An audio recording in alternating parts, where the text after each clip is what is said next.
Bonjour et bienvenue sur le podcast des néo-vidéo marketeurs.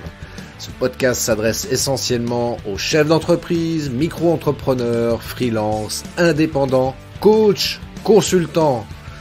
Et si toi aussi tu souhaites développer ton business grâce au marketing vidéo, ce podcast est fait pour toi et il n'y a qu'un seul maître mot, sois unique, pense différemment.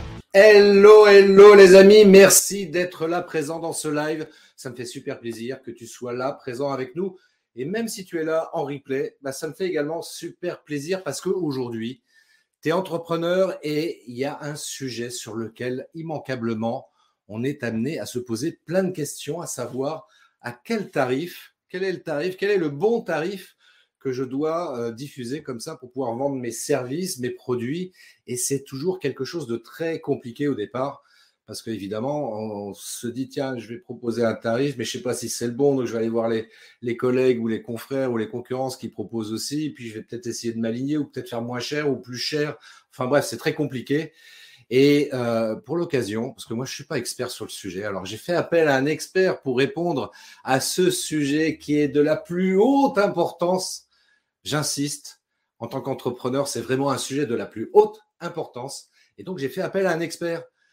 Et cet expert, il est là, il nous regarde dans les coulisses. Attention, le voilà, c'est Fabrice. Salut Fabrice, merci d'être là. Salut Christophe, bonjour à tous. Alors Fabrice, alors justement, explique-nous, présente-toi en d'autres termes, explique-nous un petit peu ce que tu fais et puis peut-être comment on est arrivé là. Et puis on va rentrer ensuite rapidement dans le vif du sujet. Oui, en quelques mots, déjà mon activité aujourd'hui, c'est d'accompagner les dirigeants de petites entreprises, ce qu'on appelle les TPE, et il y en a beaucoup. On va de la micro-entreprise jusqu'à des sociétés qui ont une dizaine de salariés. Ça fait partie de mes clients aujourd'hui dans tout secteur, puisqu'en fait, moi, je suis quelque part un généraliste. Et mon objectif, c'est d'accompagner, de répondre à des questions, de chercher des solutions avec le dirigeant. En tout cas, je ne suis pas là pour lui faire une leçon ou lui dire comment diriger sa boîte, mais je suis là pour l'aider et répondre à ses questions et échanger avec lui de façon à ce qu'il puisse construire son business selon ses souhaits. C'est pas moi qui vais lui dire quels sont ses objectifs, c'est à lui de les fixer. Et donc voilà, on va parler de tout ça aujourd'hui effectivement. Alors justement, quels sont tes principaux domaines d'intervention quand tu es là pour accompagner un entrepreneur ? Alors, on va regarder. Déjà, ça va dépendre aussi des questions de l'entrepreneur et puis de sa situation. Est-ce qu'il est créateur? Est-ce qu'il a déjà créé? Est-ce que ça fait 10 ans qu'il a sa boîte? Est-ce que ça fait 30 ans qu'il a sa boîte? Hier, je discutais avec un entrepreneur qui est dans l'Indre et ça fait 30 ans qu'il est dans son activité. Et dans ce contexte-là, évidemment, les questions ne sont pas les mêmes et les réponses sont évidemment pas les mêmes non plus. Et puis, la démarche est différente. J'essaye vraiment de m'adapter au mieux en fonction des personnes avec qui je travaille. Alors justement, par rapport aux entrepreneurs, tu travailles avec tout type d'activité entrepreneuriale ou est-ce qu'il y a des activités plutôt vers lesquelles tu te sens plus à l'aise ou plus à même de pouvoir accompagner les chefs d'entreprise ? Alors aujourd'hui, j'ai travaillé avec des professions libérales, j'ai travaillé avec des architectes d'intérieur, des architectes de BTP. J'ai travaillé aussi avec des gens qui font de la recherche. J'ai travaillé avec aussi, alors beaucoup des gens du BTP, des artisans qui sont à leur compte avec 2, 3 jusqu'à 10 salariés. J'ai travaillé également avec une société qui pose des cuisines dans la région. Donc tu vois, c'est assez diversifié puisque là il y a une activité commerçante. J'ai aussi travaillé par exemple avec un fleuriste. Là on est typiquement sur la fixation des prix, les marges. Quand on est commerçant, la seule façon de gagner de l'argent c'est les marges et voilà. Et donc avec ce fleuriste, mon job c'était de bien le challenger sur fixer ses prix chaque semaine, puisqu'en fait le prix des fleurs il bouge d'une semaine à l'autre et il faut absolument qu'il fasse ses choix en fonction évidemment de la saison, en fonction des attentes de ses clients et en fonction des marges qu'il va pouvoir faire. Alors justement, tiens, allez, je vais profiter de l'exemple que tu viens de citer. On va rentrer dans le vif du sujet justement par rapport à la fixation des prix. Moi, aujourd'hui, je suis fleuriste. Je viens de m'installer ou je suis en activité depuis peu. Je viens te voir en te posant cette question très simple. Voilà, Fabrice, je ne sais vraiment pas comment fixer mes tarifs. Est-ce que tu pourrais m'aider? Qu'est-ce que tu me préconises ou me conseilles de faire pour arriver à trouver le juste prix? Ah, juste prix, c'est le nom d'une émission de télé, mais au-delà de cet aspect. Alors, souvent, quand on pense création d'entreprise, quand on pense démarrage d'activité, on se dit il faut que je fasse une étude de marché. Alors, effectivement, regardez un petit peu quels sont les concurrents, quels sont les partenaires qu'on peut avoir autour de soi. C'est de toute façon toujours intéressant de connaître son milieu, le milieu dans lequel on va évoluer, et de connaître aussi peut-être les soutiens qu'on peut trouver. Et puis, encore une fois, le côté concurrentiel, puisque il est rare qu'il n'y ait pas de concurrence sur un secteur. Le regarder, c'est une chose. Je ne dis pas qu'il faut le copier. Parce que pourquoi il ne faut pas copier son concurrent, même s'il est à peu près dans la même situation que vous? Eh bien, est-ce que vous avez exactement la même structure que votre concurrent? La réponse, elle est non la plupart du temps. La plupart du temps, il a 2 ans, 3 ans, 10 ans d'expérience. Nous, on démarre, ou on a 2 ans d'expérience, ou on en a 20, peu importe. Mais les structures des sociétés sont différentes. Les envies des entrepreneurs sont différentes. Les savoir-faire peuvent être différents. Il peut y en avoir certains qui ont des spécialités, tandis que d'autres n'en ont pas. Voilà, donc en fait, copier la concurrence, c'est pas forcément une très bonne idée. Et de se dire, je vais m'aligner sur les prix de mon concurrent et je vais faire 5% de moins, comme ça je serai moins cher et je vais gagner plus d'argent ou plus de clients rapidement. Bah oui, ça peut peut-être marcher au démarrage. Mais si on manque d'argent finalement parce qu'on n'a pas assez de marge, eh ben on va pas aller très très loin en fait. Donc c'est pas forcément une bonne chose de copier la concurrence. Quels sont vos statuts? Si ça se trouve, votre concurrent, il est en auto-entreprise, vous avez monté une société ou inversement. Donc, en fonction des statuts, on n'a pas forcément les mêmes frais, on n'a pas forcément les mêmes besoins financiers. Et donc, c'est pas forcément non plus une bonne chose de copier. Il faut tenir compte de sa propre situation. Et en fait, la seule façon de trouver le prix, c'est ce qui va vous permettre de vivre de votre activité. Donc en fait, il faut qu'on évalue ça et qu'on trouve un prix qui va vous permettre de réaliser vos objectifs. Et donc ça va être l'étape suivante, on va parler d'objectifs. Ah, voilà. L'objectif, ben oui, oui, oui. Bien une petite boutade. Je l'ai là, je l'ai loupé. Bon, allez, on va passer aux objectifs, Christophe. Hein, non, je pensais au fait quand tu parlais des frais. oui. Les frais, c'est vrai qu'il faut y penser parce que ça peut être très chaud si on n'y pense pas. Bon, ça y est, elle est faite celle-là.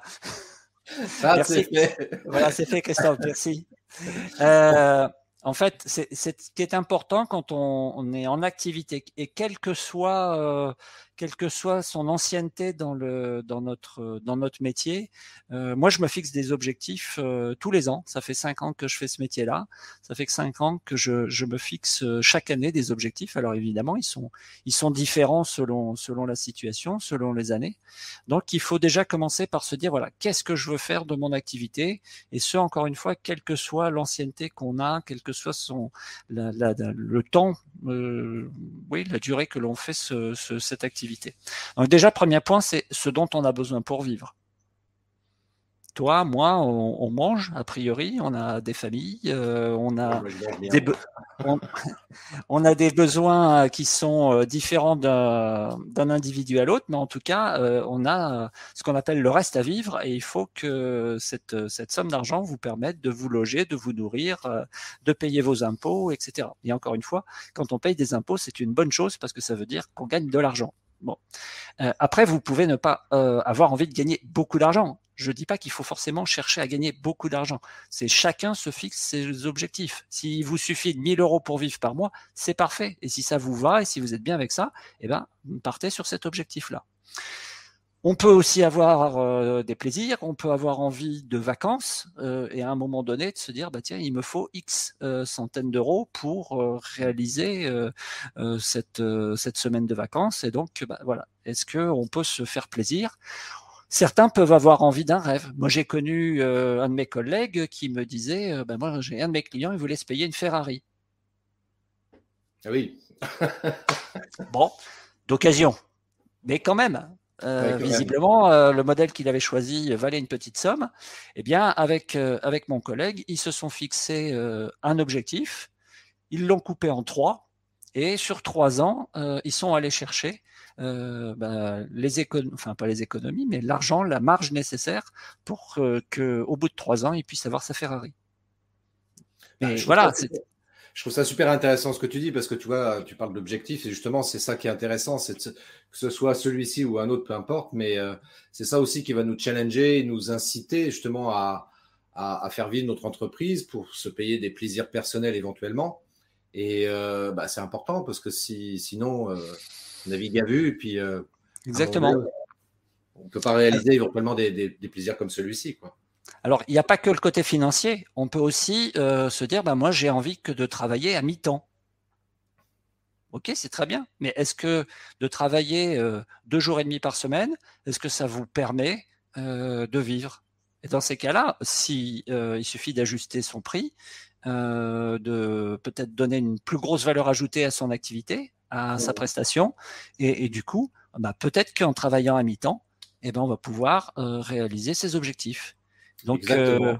mon objectif, ce n'est pas de dire il faut travailler 7 jours sur 7 et se déchirer, on est des winners. C'est pas du tout ça. Mon objectif, c'est que chacun décide de ce qui est bon pour lui, tout simplement. Que ce soit en termes de temps de travail, en termes d'argent.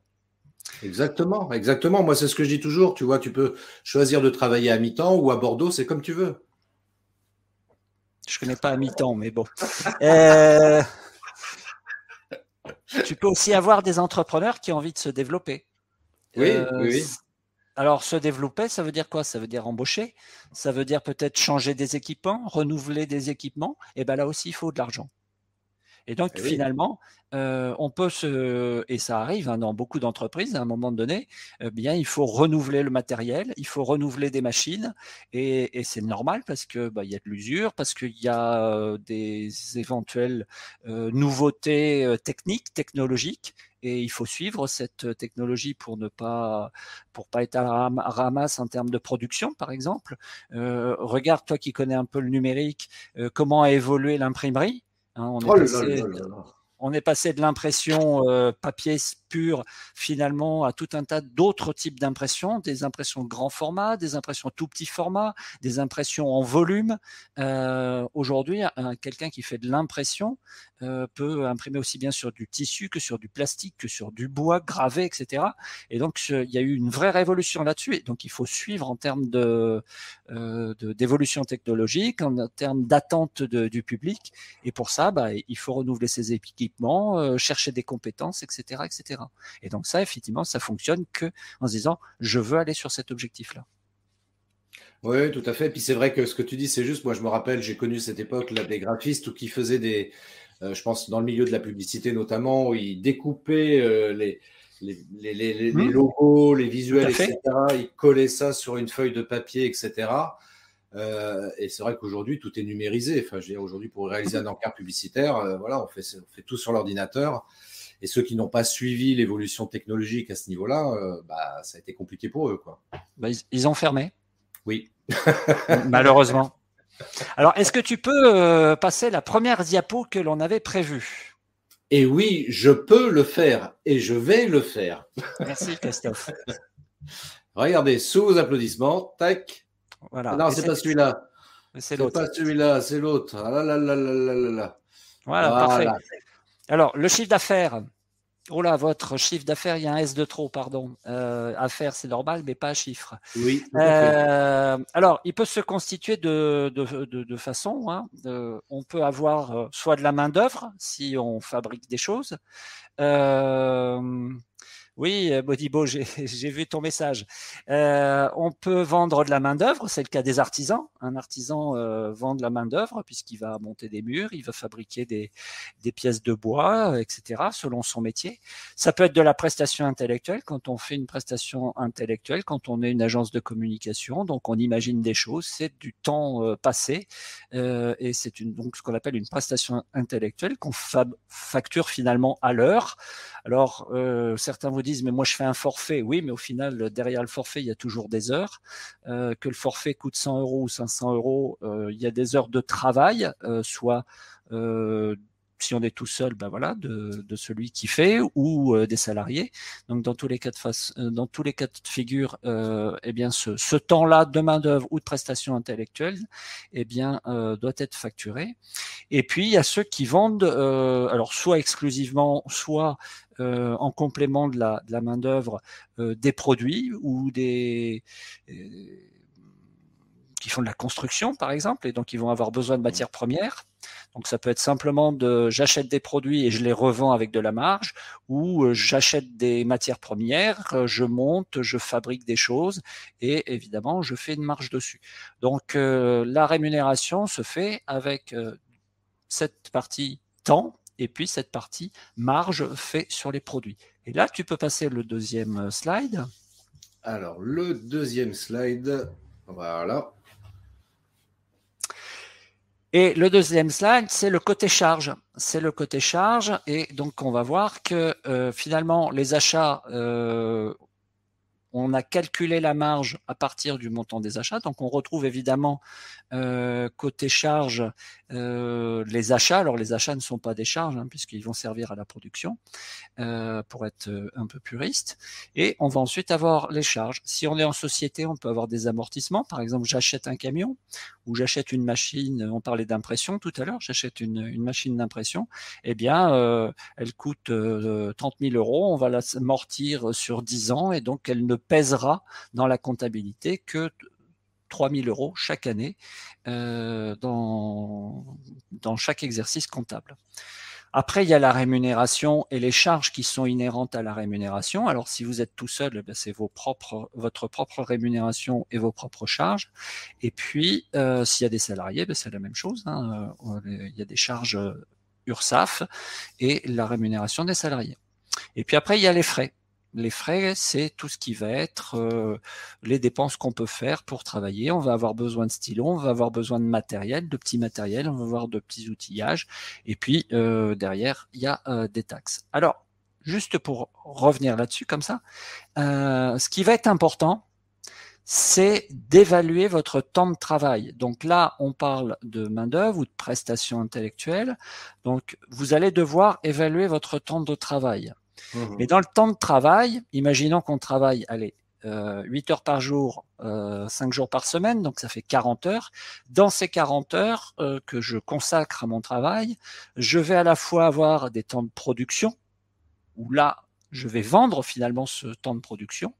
Par exemple, moi, quand je suis en rendez-vous chez un client, eh bien, ce temps-là, c'est un temps que je chiffre et que mon client va me payer. Mais on a aussi des temps administratifs.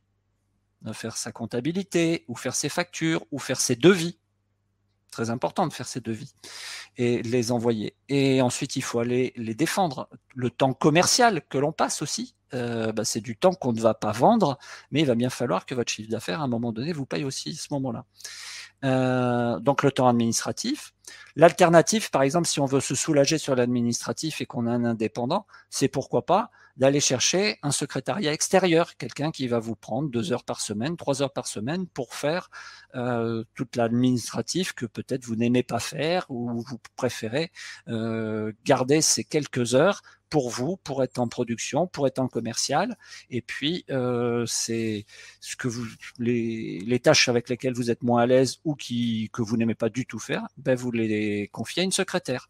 Ça peut être une secrétaire qui est extérieure ou ça peut être aussi quelqu'un qu'on embauche si on est en société.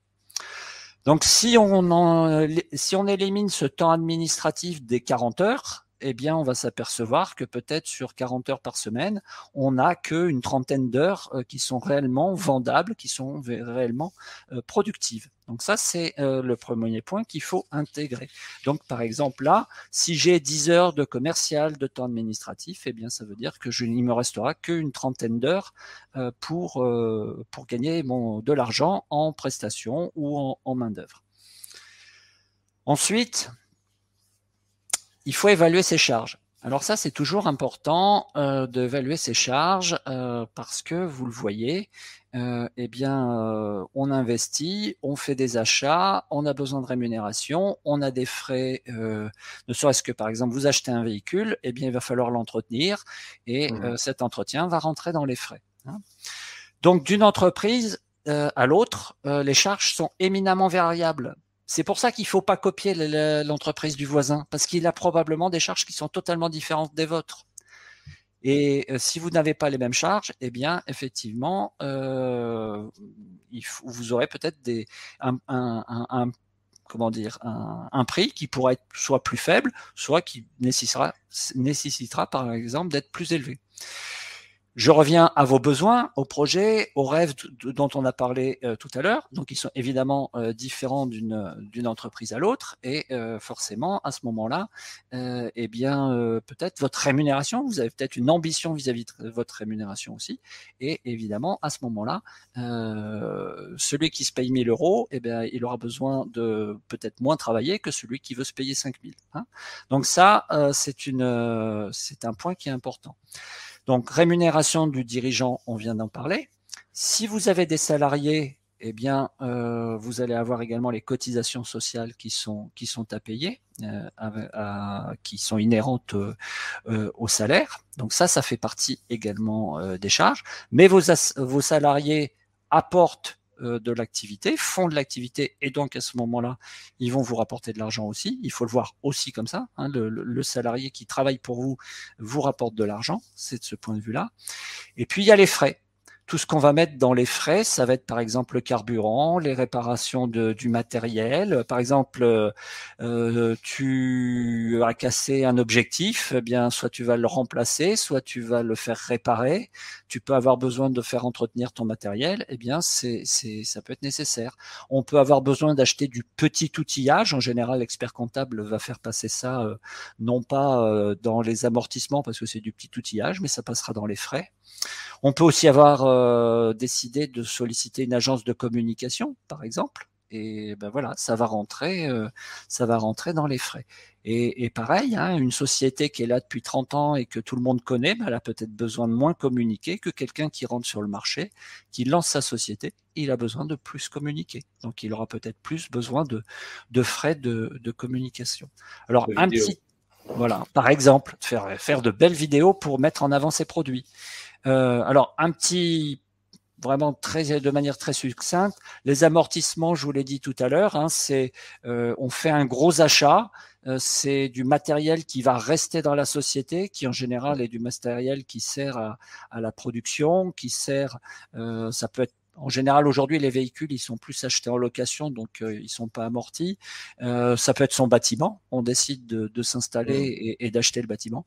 Et il va y avoir un amortissement, donc ça veut dire que la charge va être étalée sur plusieurs années. Si vous achetez un bâtiment, ben, ça sera sur 30 ans. Si c'est un matériel, ça sera peut-être sur une dizaine d'années. Ça dépend de la durée de vie de ce que vous avez acheté. Durée de vie au sens comptable du terme.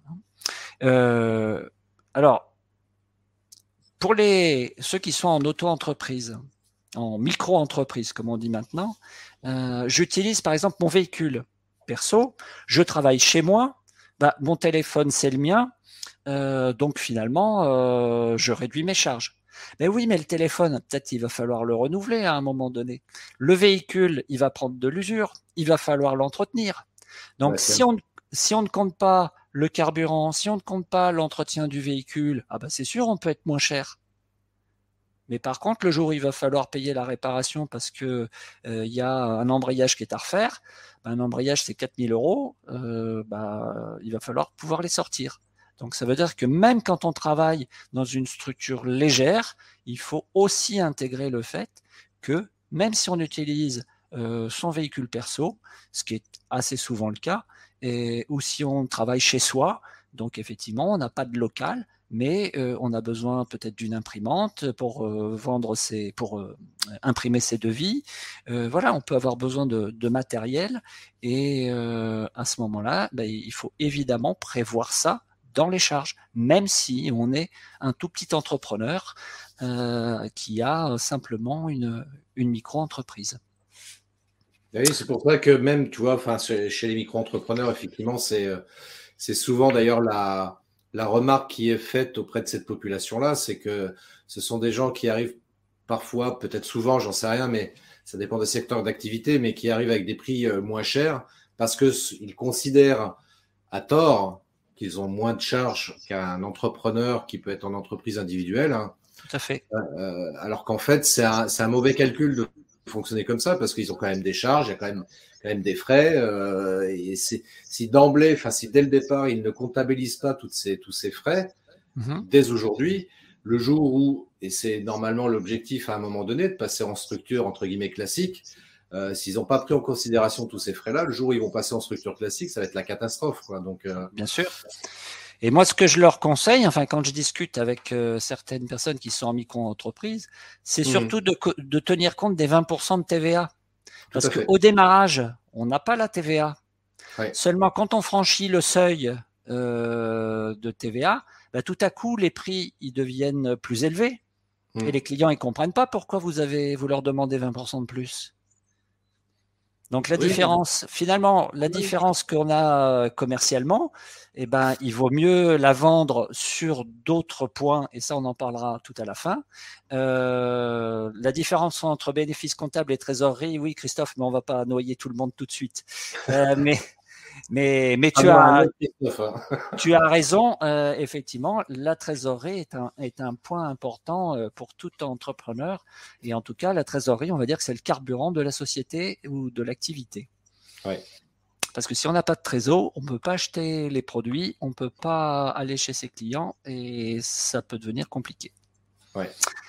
On peut peut-être supprimer ce petit slide. Voilà. Et donc, en fait, pour la règle, c'est que le chiffre d'affaires doit couvrir l'ensemble des charges. Donc, on a de la main-d'œuvre ou de la prestation intellectuelle, comme je le disais tout à l'heure. Si on ne fait que du service, par exemple, si votre taux horaire multiplié par le nombre d'heures, là on a parlé d'une 30aine d'heures par semaine, multiplié par 4, allez, ça fait 120 heures par mois. Eh bien, si ces 120 heures par mois, avec le prix que vous avez choisi, vous permettent finalement de couvrir largement vos charges, c'est parfait, ça suffit. Si la main-d'œuvre ou la prestation est insuffisante, il va falloir penser à augmenter son taux horaire. Et non pas de penser à travailler plus. Absolument. Parce qu'on peut gagner 1 000 € en bossant 50 heures à 20 euros de l'heure, mais on peut aussi travailler 20 heures et en faisant payer 50 € de l'heure. Oui, tout à fait. Et je préfère la deuxième solution. Mais carrément. Moi, c'est ce que je dis. On peut gagner 1 000 € une fois, mais on ne peut pas gagner forcément une fois 1 000 € ou 1 000 € 1000 fois, je ne sais plus.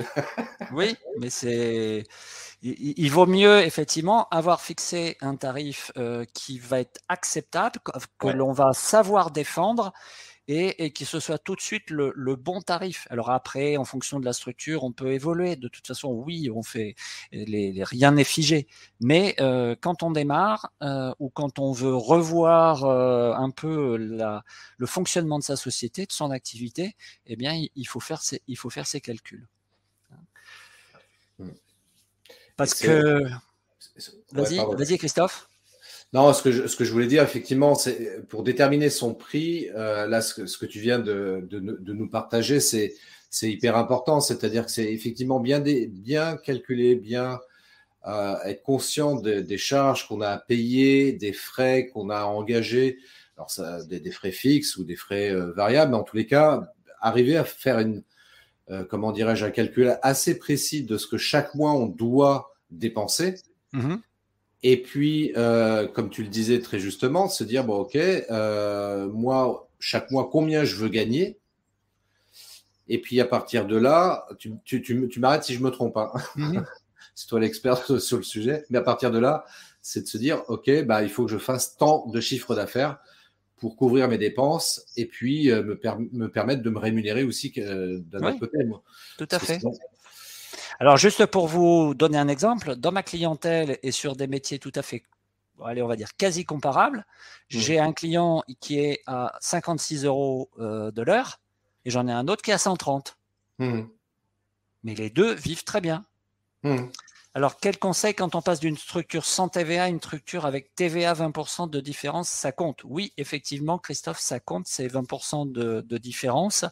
Eh bien, moi, le conseil, c'est de dire, bah, dans la structure sans TVA, on intègre ces 20%.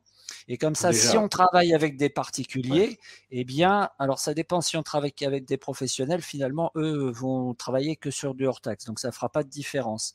Par contre, si on travaille aussi avec des particuliers, eh bien, il faut intégrer ces 20%.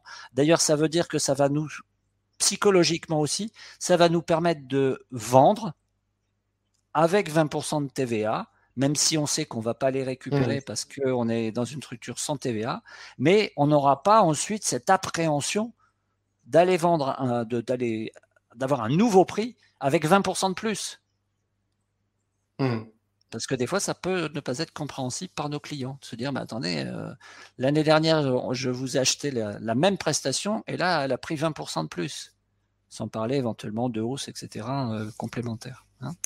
Donc là, on était sur les gens qui vendent que du service ou de la main-d'œuvre. Mais quand on vend les produits, il faut calculer aussi son taux de marge de façon à ce que alors c'est souvent plutôt, on va dire, des entreprises qui font de la production, type du bâtiment, des menuisiers, voilà, des gens qui utilisent des matières premières, qui les transforment et qui les revendent. Donc il y a à la fois de la main-d'œuvre et puis des achats. Eh bien, il faut qu'à la fois la main-d'œuvre plus la marge qui est faite sur les achats permettent de couvrir l'ensemble des charges et de faire un bénéfice. Ben, si le prévisionnel montre qu'avec les prix qu'on veut pratiquer, on est en dessous, il ne faut pas se dire, bah, tiens, les premiers temps, je vais travailler plus. Non, il faut revoir son prévisionnel de charge ou il faut revoir son prévisionnel d'activité. Mais en tout cas, Alors, des fois, on s'y reprend à plusieurs fois hein, sur un prévisionnel hein, pour retrouver le Tout à bon fait. équilibre. On Tout n'a à pas fait. Ça forcément rejoint toujours. ce que disait Christophe tout à l'heure, effectivement, de prévoir déjà en termes de prévisionnel, c'est de faire un business plan pour avoir une vue sur les recettes et les dépenses prévisionnelles et Oui. qu'on va réajuster au fur et à mesure du temps, évidemment, quoi. Mhm. Si l'activité démarre fortement, imaginons qu'on ait un Mm.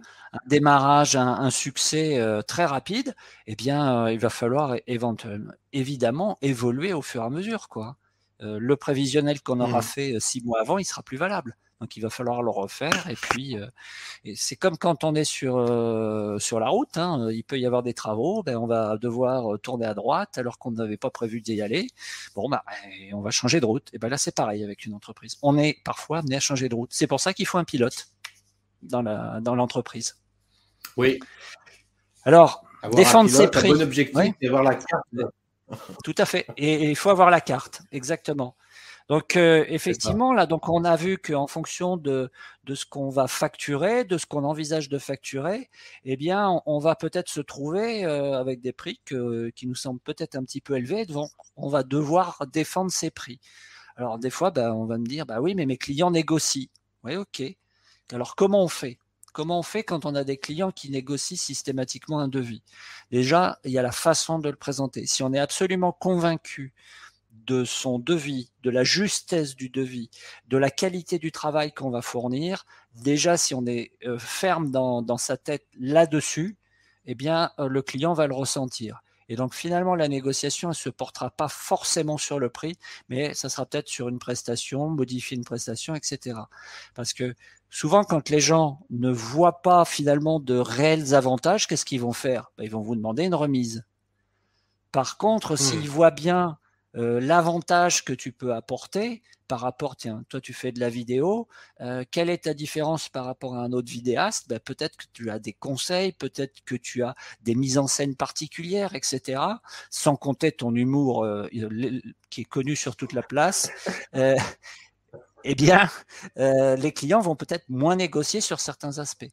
Ce qui est vraiment important, c'est quand on présente une offre, c'est de la mettre en avant les avantages. Pas la même chose que fait le concurrent, mais ce qu'on a de différent.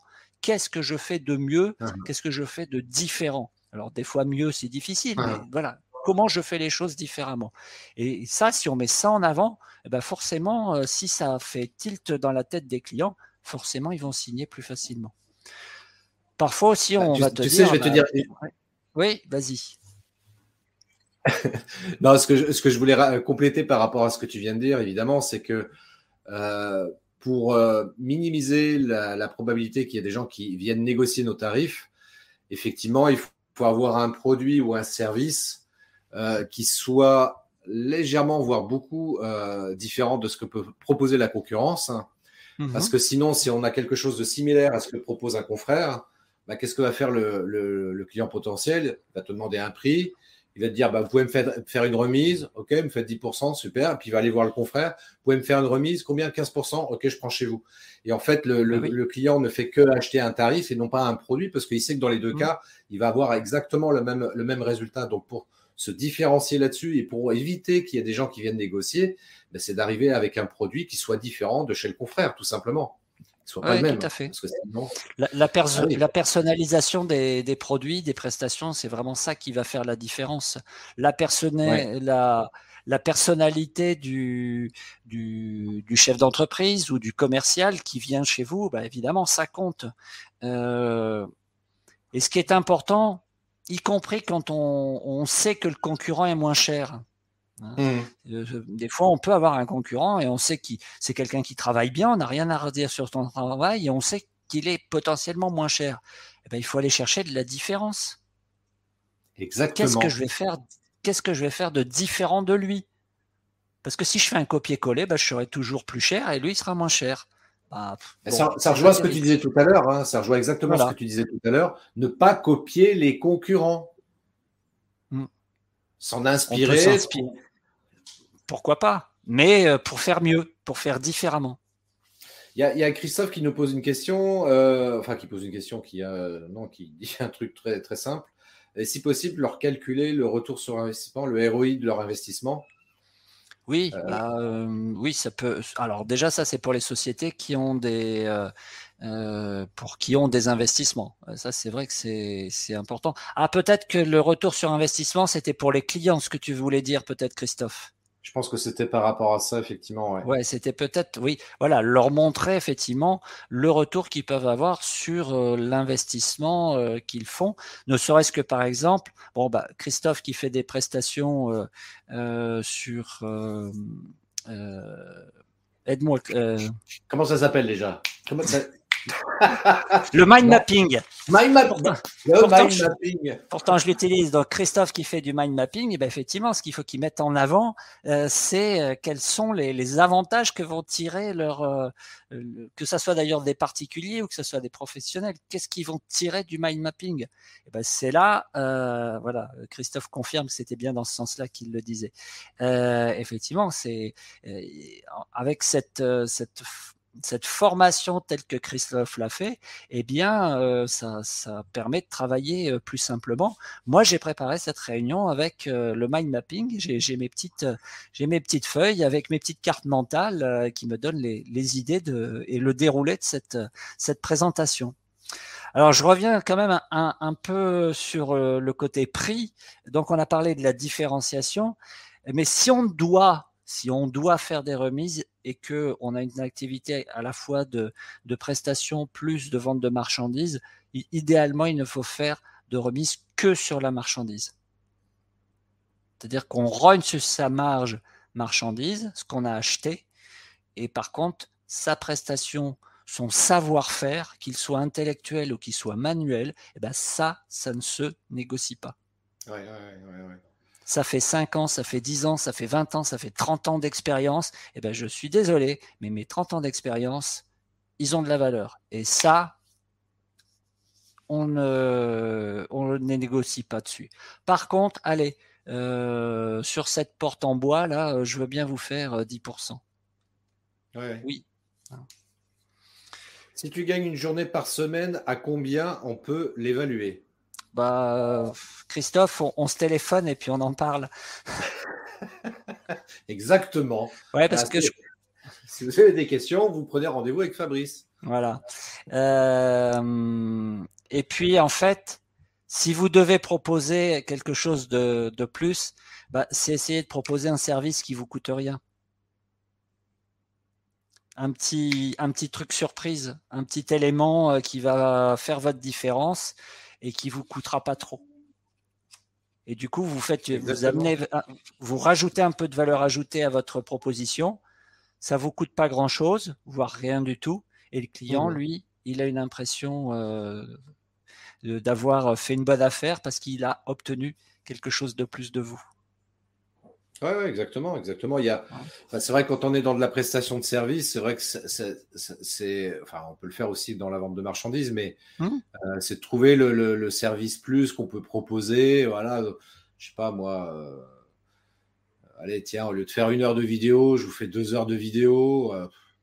Quelque part, ça va pas me changer grand-chose.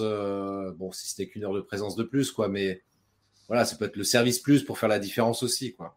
Oui, mais c'est typiquement le magasin qui va te dire, bah écoutez, vous êtes à plus de 30 km de chez moi, habituellement je fais payer 50 € la livraison au-delà des 30 km, bah, je vous offre la livraison parce que vous êtes en dehors de mon périmètre et puis que j'ai 10 km de plus à faire. Ouais, ouais. En fait, voilà. Il y a justement, là, il y a Joël qui pose la question. Que penses-tu pas de remise, mais des cadeaux à la place? Oui, ça peut être le cas.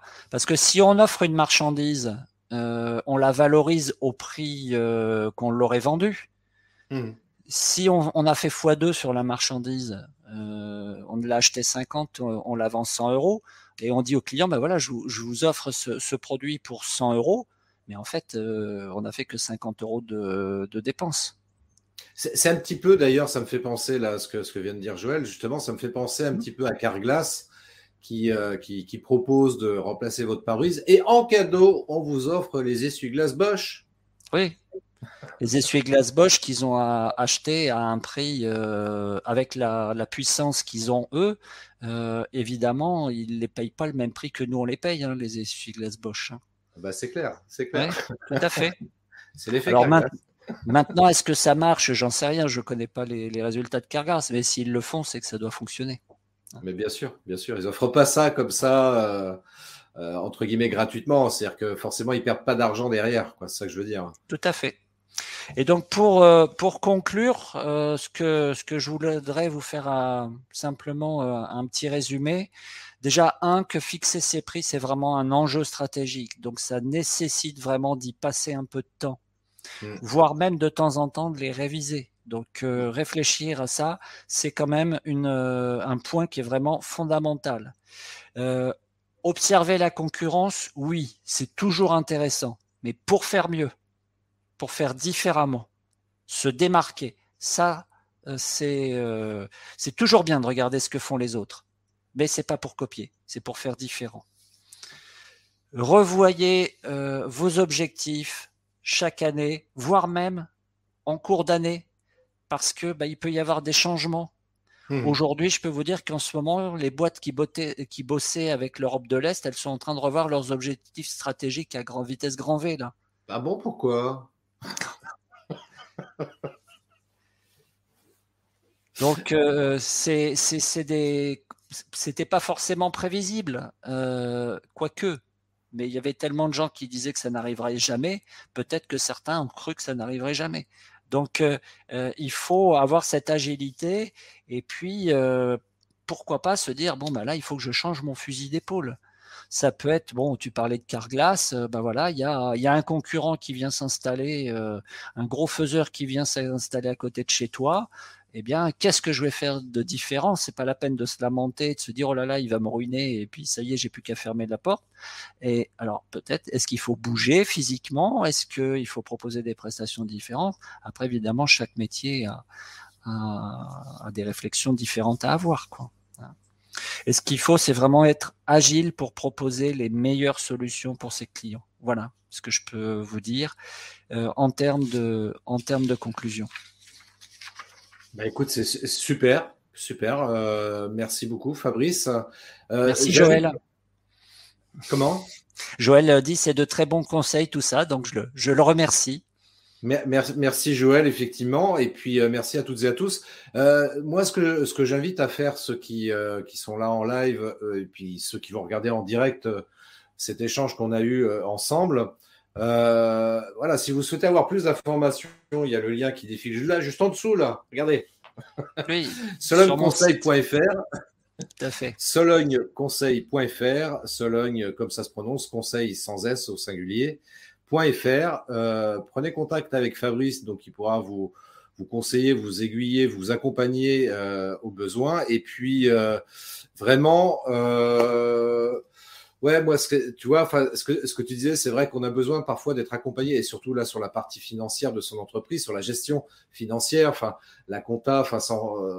Après, on peut faire appel à un expert comptable, évidemment, pour gérer sa compta, mais en tous les cas, pour avoir une vue, parce que c'est, comme tu le disais en introduction, c'est vrai que l'argent, c'est le carburant, c'est le nerf de la guerre, comme on dit aussi, et c'est ça qui va nous permettre de faire vivre notre entreprise, de la pérenniser aussi. Et c'est important d'avoir un regard attentif là-dessus et pas se tromper dans la gestion, pour dire les choses simplement. Et puis c'est pareil, il peut y avoir des investissements, donc en termes comptables, ce sont des dépenses, mais plus simplement, ça peut être des investissements qui peuvent être très, très, très rentables. Et en l'occurrence, ouais, de faire appel à quelqu'un comme Fabrice, ça peut être un très bon investissement. Voilà. Alors, juste pour donner un petit contexte, parce que c'est vrai qu'on n'en a pas trop parlé, mais moi, ma façon tu parlais par exemple de l'expert comptable, c'est vrai que l'expert comptable, on le voit une fois, 2 fois, 3 fois souvent dans l'année maximum. Ça dépend un petit peu des relations, ça dépend du coût de l'expert comptable. Moi, ma particularité, c'est à minima d'être là une fois par mois. Donc, ça permet de suivre aussi l'évolution au jour le jour. Et même des fois, il y a des clients qui me disent, bah, tiens, Fabrice, ça serait bien que tu repasses. Tu vois, par exemple, un de mes clients, il n'y a pas très longtemps, bah, il a appris qu'une de ses salariés voulait quitter la société. Bah, voilà, tout de suite, on s'est fait une réunion pour voir ce que ça avait comme impact, comment il fallait réagir, etc., etc. Donc, le fait d'être présent auprès de l'entrepreneur, c'est à la fois rassurant pour lui. Il sait qu'on peut avoir un échange. On est tous les deux entrepreneurs. Moi, je suis à mon compte, lui aussi, et on parle d'égal à égal. Mes solutions ne sont pas les meilleures toujours. Des fois, je peux. Mais voilà, quand on est à deux, évidemment, il y a plus d'idées qui en ressortent.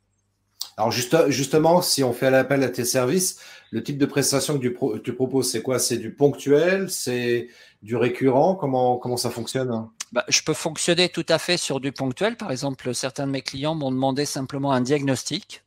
Okay. Ils étaient, ça faisait 10 ans, 15 ans qu'ils étaient dans leur boîte, et puis à un moment donné, bon, ils n'étaient pas trop sûrs. Là, je pense à un plombier en particulier.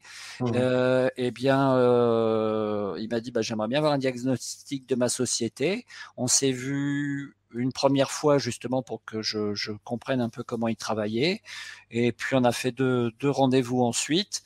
Et finalement, il a laissé tomber toute la clientèle de particuliers et il est revenu à ce qui était finalement sa spécialité, qui était de travailler sur uniquement la plomberie pour les professionnels. Ok. Il a laissé tomber tout ce qui était pompe à chaleur, etc. Il a laissé tomber tout ça. Le diagnostic lui a permis ça. Et c'est tout ce qu'on a fait ensemble. Et puis, il y en a d'autres, tu vois, j'ai un client, ça fait 4 ans que je l'accompagne. Ok. Et je le vois tous les mois. Cool. Voilà. Et là, il a fait rentrer sa fille dans la boîte. Et voilà, je travaille aujourd'hui aussi avec sa fille qui prend les rênes avec lui de la société. Et donc, voilà, on travaille ensemble. Et tu travailles, peut-être une dernière question, mais tu travailles localement ou sur tout le territoire? Alors, on va dire que sur le territoire centre Val-de-Loire, en fait, l'idée de m'installer aussi sur cette activité-là, en tant que partenaire Rivalis, pour moi, c'était de travailler localement. Ok. Donc, effectivement, j'ai une clientèle sur Orléans, j'ai un peu de clientèle sur Blois, Romorantin. Et puis voilà, ça fait. Bon, là, hier, j'étais en contact avec quelqu'un qui est dans le 36. Voilà, c'est vraiment la limite. Il est à 1h20 de chez moi. C'est vraiment le maximum, quoi. Mais bon, voilà, D'accord, ouais. c'est quelqu'un qui a besoin d'un coup de main. Je pense que bon, ouais, voilà, mais c'est vraiment le maximum, quoi. Ok. Donc, si j'habite à Saint-Étienne, voire à La Réunion, Eh ben, je donnerai les coordonnées d'un de mes collègues qui fait le même métier que moi et qui est à Saint-Étienne. Je suis sûr qu'il y en a plusieurs. Et à La Réunion, il y en a également. ok, cool. Voilà. Cool. Bah écoute, merci infiniment Fabrice pour tous ces précieux conseils que tu nous as partagés. J'espère que ça va aider les gens qui nous ont écoutés jusque-là et que voilà, ça permet d'avoir une vraie réflexion sur sa politique tarifaire. Et puis pour ceux qui souhaitent aller un peu plus loin dans cette réflexion-là, encore une fois, ils peuvent faire appel à tes services. En tous les cas, ceux qui sont sur la région centre, à défaut, tu leur conseilleras de contacter un de tes collègues. Hein. Donc dans tous les cas de figure, ils seront bien servis. Donc c'est ça qui est important. Merci Christophe. Merci Fabrice. À très bientôt. Et puis merci à tous ceux qui nous ont écoutés et qui nous écouteront en replay. Exactement. Ne les oublions pas. Merci à toutes et à tous. À très bientôt. Ciao. À bientôt. Merci d'avoir écouté cet épisode de podcast des Néo-Vidéo Marketeurs. Si tu as une question ou un commentaire, contacte-moi directement sur christophetrain.fr. Je me ferai un plaisir de te répondre rapidement. Et si tu m'écoutes via Apple Podcast, eh bien n'hésite pas également à me laisser un avis 5 étoiles et un commentaire, ça me fera plaisir. Je te souhaite une très belle journée et je te donne rendez-vous pour un nouvel épisode très bientôt. Ciao.